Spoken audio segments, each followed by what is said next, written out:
All right, welcome back to POP Podcast. You know, you guys always deliver the goods when it comes to sending us some seriously interesting source material. And this time we're talking early Jew, Spike Lee, and Denzel Washington. Can't wait to dig into this one. I mean, the goal is to leave you feeling like, wow, I learned something new today, not, wow, I just got hit with a fire hose of information. Exactly. So to set the scene, the Collider article we're diving into takes us back to 1990, the year these two giants, Spike Lee and Denzel Washington, first joined forces on the big screen. It's for Mo Better Blues. And it's pretty remarkable that out of all their iconic collaborations, we're talking only 4 films together so far, which makes this early work even more intriguing. I know, right? You mentioned Spike Lee and Denzel Washington, and instantly my mind goes to the power of Malcolm X, the raw emotion, and He Got Game. Yeah. To think Mo Better Blues came before all that, and the article actually describes it as a meditative character drama. Yeah. It follows, of course, the cultural explosion that was Do the Right Thing. Just the contrast there has me hooked. Absolutely. It's really setting the stage. And even in this early work, the article highlights those trademark elements that both Lee and Washington bring to the table. That tension, that razor-sharp humor, sometimes bordering on satire, this larger-than-life theatricality, and always, always that social commentary woven in. You can already see that unique synergy starting to form. Okay, let's get into the details. Mo Better Blues hits theaters in 1990, fresh off the heels of Do the Right Thing's massive impact. The article even mentions this great little anecdote about the movie poster. Apparently shows Lee standing over a poster for Do the Right Thing, and the title, Mo Better Blues, is just stamped right on top. What a power move. Speaking of awesome things, if you're digging this deep dive, take a second to hit that like button and subscribe to POP Podcast. We have a ton of these insightful explorations lined up. Oh, that's classic Spike Lee. He's acknowledging the moment, but he's making it clear he's moving in a new direction. And what's fascinating is that instead of trying to replicate the societal shockwaves of Do the Right Thing, he consciously chose a story that was more character-driven, more personal. I love that. And would it even be a Spike Lee joint without a little bit of the unexpected? Right. I mean, the article mentions this hilarious story about Flavor Flav from Public Enemy interrupting the Universal Studios intro music at a screening, basically yelling at Spike to just start the movie already. Yeah. That little detail tells you right away you're not in for your typical Hollywood experience. It's like this tiny act of rebellion that sort of foreshadows the film's own spirit. And at the heart of it all, you've got Bleak Gilliam brought to life by Denzel Washington, a brilliant but troubled, kind of narcissistic jazz trumpet prodigy. That's how the article paints him. Bleak. All right, so already sounds like a complex character. Yeah, he's a study. The article points out that the film's strength doesn't lie in some crazy convoluted plot.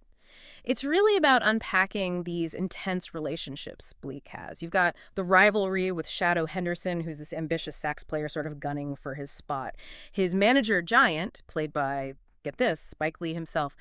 And then the women in his life who are trying to, keep him grounded.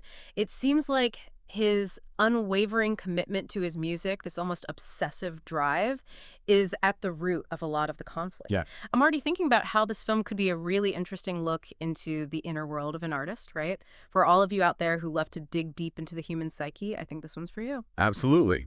And this is where it gets even more interesting. The article suggests that Mo Better Blues is potentially Spike Lee's most personal film. After Do the Right Thing blew up and he's suddenly facing all this attention, this pressure, it seems Lee was wrestling with his own artistic journey.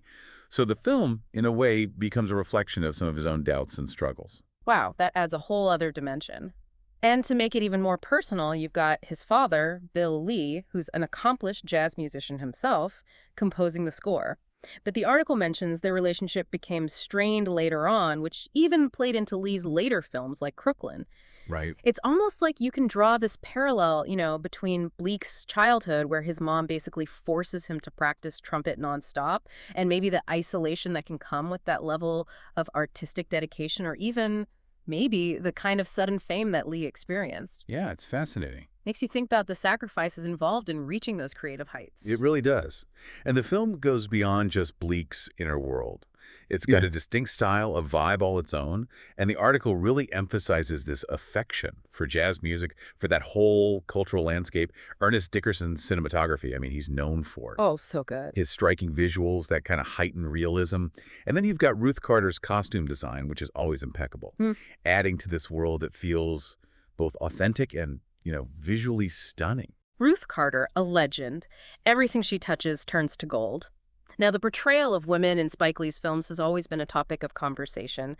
The article acknowledges this, but it points out that in Mo Better Blues, the relationships Bleak has with Clark and Indigo are actually shown to influence him, that they're trying to guide him towards a more balanced life. Yeah. It's almost like this surprising element that this free spirit, this artist who seems so self-sufficient, could be swayed by the women in his life, maybe even considering putting down the trumpet, even temporarily, for love. It's a really interesting point. And it sort of challenges that classic image of the solitary artist, the one who sacrifices everything for their art. It introduces a vulnerability to Bleak's character, a potential for growth beyond just his music. It makes him much more human. So, zooming out, taking a broader view, what does Mo Better Blues tell us? The article kind of places it within this category of auteur-driven character dramas, those films that use the performing arts as a backdrop to explore these intense inner lives. It mentions movies like Black Swan and Whiplash.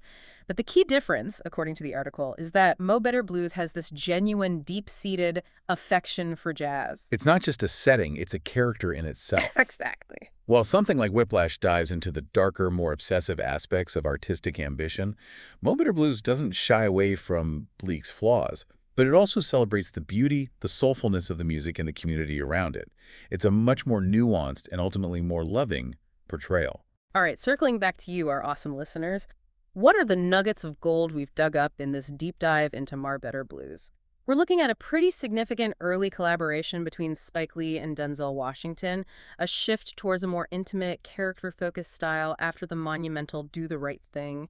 It's an exploration of artistic drive, ego, those messy personal ties, all set against this vibrant, pulsing backdrop of the jazz world. We've given you the shortcut to being in the know. Exactly. And, the article's mention of Spike Lee reflecting on the dark side of attaining prestige sparks a really interesting question. In any field, what do you think are the sacrifices that often come with striving for greatness? Have you seen it in your own life, or maybe in the stories of others? How do you balance ambition with personal well-being? It's something to chew on. Some serious food for thought. Well, we really hope you loved this deep dive into the world of Mo Better Blues as much as we did. If you did, show us some love, hit that like button, and subscribe to POP Podcast so you don't miss out on future deep dives. We love geeking out with you about these fascinating stories. Until next time, keep those curious minds firing.